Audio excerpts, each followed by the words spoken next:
Assalamualaikum warahmatullahi wabarakatuh. Perkenalkan, nama saya Putri Natasha, NPM 233 dari Fakultas Hukum UNSUH.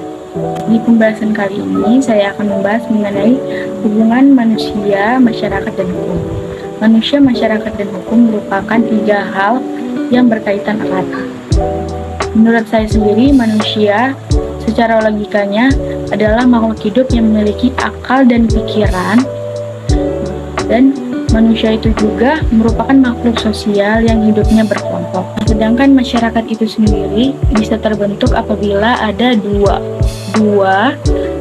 atau lebih yang hidup bersama, yang saling berhubungan, saling berpengaruh, memengaruhi, saling terikat, dan mengikat satu sama lain. Sedangkan hukum itu sendiri, hukum adalah norma atau aturan-aturan yang telah dibuat oleh pemerintahan dan ditetapkan untuk mengatur tingkah laku manusia, dan apabila dilanggar akan mendapatkan sanksi.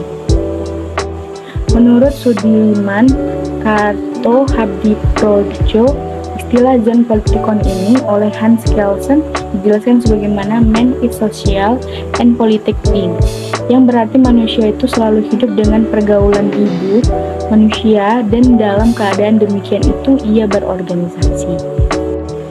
Terus, apa hubungannya dengan hukum?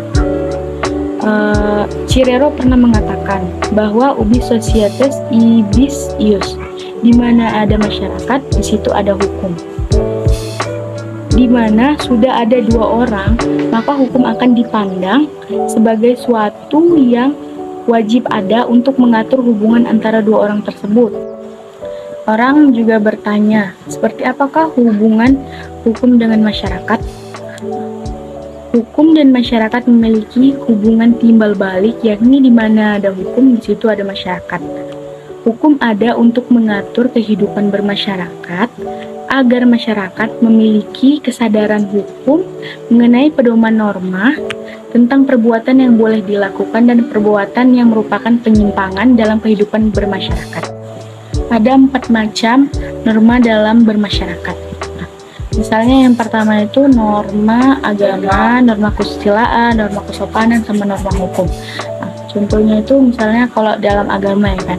Contohnya itu kayak kita toleransi, terus mempercayai kepercayaan masing-masing, terus beribadah sesuai dengan kepercayaan ya kan.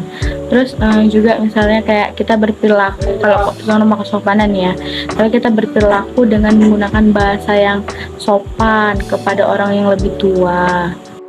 Terus kok dalam norma kesusilaan itu misalnya kayak kita berperilaku sopan terhadap yang lebih tua gitu, kok lewat mungkin kayak permisi gitu. Terus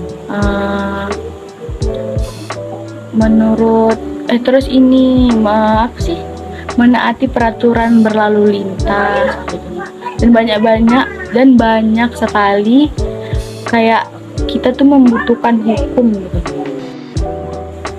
Tanpa adanya hukum maka akan terjadi kekacauan di antara mereka, karena tidak ada masyarakat di dunia ini yang tidak mengenal dan tidak membutuhkan hukum. Sekian dari pembahasan saya kali ini. Lebih dan kurang saya mohon maaf. Wassalamualaikum warahmatullahi wabarakatuh.